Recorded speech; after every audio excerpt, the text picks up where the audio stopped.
তো শর্টের উপরে দুই একটা কথা বলছি। আর রাসূলুল্লাহ বলেছেন, যার কাছে তিনটা জিনিস আছে লোকটা ধনী। যেই লোকের কাছে তিনখানা জিনিস আছে এই লোকটাকে জীবনে কেউ যেন কাঙ্গাল না বলে। কি কি তিনটা জিনিস? একদম সহি হাদিস বলছি। কালবুন শাকিরুন ওয়া লিসানুন যাকিরুন ওয়া যাওজাতুন সালিহাতুন তুইনুকা আলা আমরি দীনিকা ওয়া দুনিয়াকা। আপনাকে একটা মুখ দিয়েছে আল্লাহ তাআলা, এই মুখখানা দিয়ে আপনার মাঝে সাজে দিনের বেলায় রাতের বেলায় যখন তখন একটা করে জিকির বের হয়। জিকির কাকে বলে? লা ইলাহা ইল্লাল্লাহ একটা জিকির, সুবহানাল্লাহ একটা জিকির, আলহামদুলিল্লাহ একটা জিকির, আল্লাহু আকবার একটা জিকির। যেই পারপাসে হোক না কেন আপনার মুখ থেকে মাঝে মাঝে এই কথাগুলো বেরোয়। কেমন? আমি দেখাচ্ছি। খুব ঠান্ডা লাগছে আপনাকে, তা আপনি আপনার ভাই বলছেন, ওরে সুবহানাল্লাহ কি ঠান্ডা রে। আর ভাই বলছেন, আল্লাহু আকবার কি রোদ করছে গো।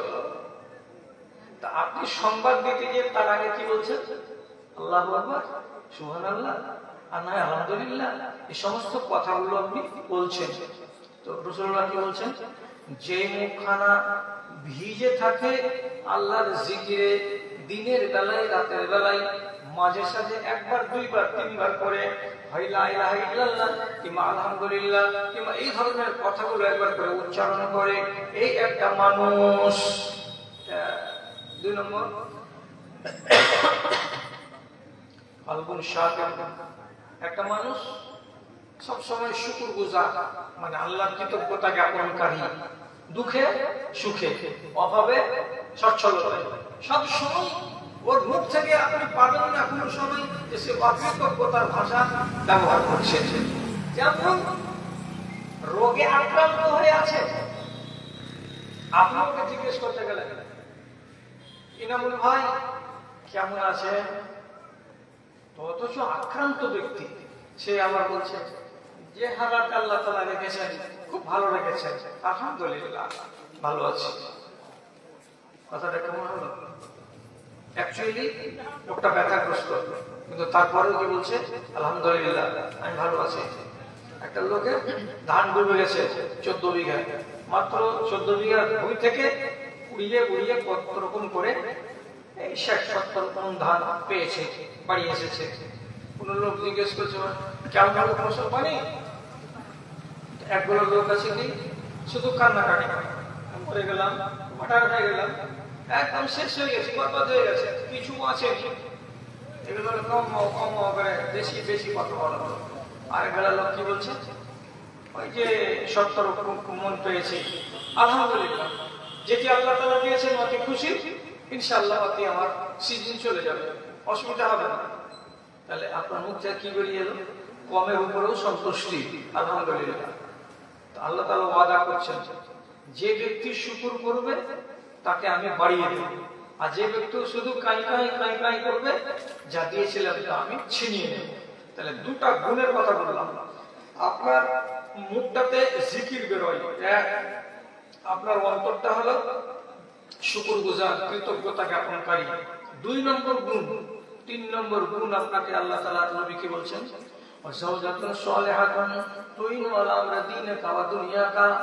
বাড়িতে যদি ওই লোকটার একটা এমন মেয়ে ছেলে থাকে যে মেয়ে ছেলেটি হলো সালেহা, যে মেয়ে ছেলেটি হলো নেক, যে মেয়ে ছেলেটি হলো ইবাদত গুজার, এমন একটা মেয়ে সে যদি স্ত্রী হিসাবে পেয়ে থাকে, তাহলে ওই লোকটার কাছে 3টা গুণ পাওয়া গেল। তার জুবানটা জিকিরে ব্যস্ত থাকে, তার অন্তরটা শুকরগুজারি করে, এবং তার বাড়িতে একটা সুন্দর সালেহা এমন মেয়ে ছেলে আছে যেই মেয়েটি তাকে ধর্মের বিষয়ে জ্ঞান দেয় এবং দুনিয়ার বিষয়ে তাকে জ্ঞান দেয়, ধর্মের বিষয়ে তাকে পথ দেখায় এবং দুনিয়ার বিষয়েও তাকে পথ দেখায়।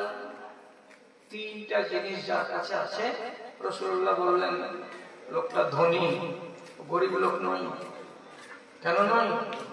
আমাকে আমার স্ত্রী ধর্মের ব্যাপারে জ্ঞান দিতে পারে, আমাকে আমার স্ত্রী দুনিয়ার ব্যাপারে জ্ঞান দিতে পারে। লম্বা করে লাভ কি, 12টা যেমনি বাজবে আর 5টা মিনিট আছে, আপনাকেও বলবো আপনার 12টা বেজে গেছে, আপনি স্টেজ খালি করে দেন। এই যে এই কয়েকটা মিনিটের ভেতরে আপনাকে বলছি শুধু একটা কথা, স্ত্রী যদি সলেহা হয়, শিক্ষিতা হয়, তাহলে আপনাকে দিনের বিষয়ে সাহায্য করতে পারবে, আর ধর্মের বিষয় বাদ দিয়ে এই আপনার দুনিয়ার বিষয়ে সাহায্য করতে পারবে। কি দিয়ে বুঝাবো? শর্টের উপরে 5 মিনিটে একটা কথা বলে দেওয়ার পরে শেষ করে দেবো আলোচনা। কি বলছি? হযরত আবু বকর সিদ্দিক মিম্বারে দাঁড়ালেন, দাঁড়াবার পরে খুতবা দিয়ে বললেন, যেগুলো ছিল সরকারি রাখাল তাদেরকে বললেন, রাখালেরা ময়দানে দূরে যাকাতের যেগুলো উট আছে, সাদকার যেগুলো উট আছে, কালকে মদিনা শহরের কাছে নিয়ে চলে এসো। কেন? আগামীকালকে গরিবদের ভেতরে এটাকে বিলি বন্টন করে দেওয়া হবে, বিলি বন্টন করে দেওয়া হবে গরিবদের মধ্যে।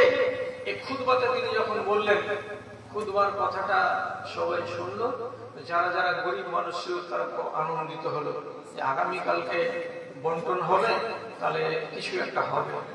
বাড়ি গেল, যাওয়ার পরে রাতটা কাটলো, ভোরের বেলায় নিজের বিবিকে বলছে, আদরের মা, আমি একটু মসজিদের দিকে যাব, মসজিদে নববীর দিকে। আরে তুমি অত দূর কি জন্য যাবা? কালকে তো এলা সন্ধ্যাবেলায়, তো কালকে তো জুমা পড়ে আসলা। বলছেন না, একটা ভালো খবর আছে। কি খবর? তো এই খবর, একটু চলে যাচ্ছে হাঁটতে হাঁটতে। তখন ওর স্ত্রী ওকে, শোনো, এদিকে এসো।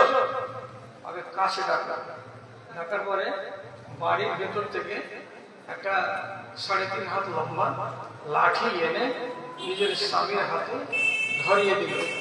স্বামী লাঠিখানাকে এরকম করে ধরলো, আর ধরার পরে তখন স্ত্রীর চেহারার দিকে, চোখের দিকে তাকাচ্ছে, আর মনে মনে জিজ্ঞাসা করছে, লাঠি কেন দিচ্ছ গো?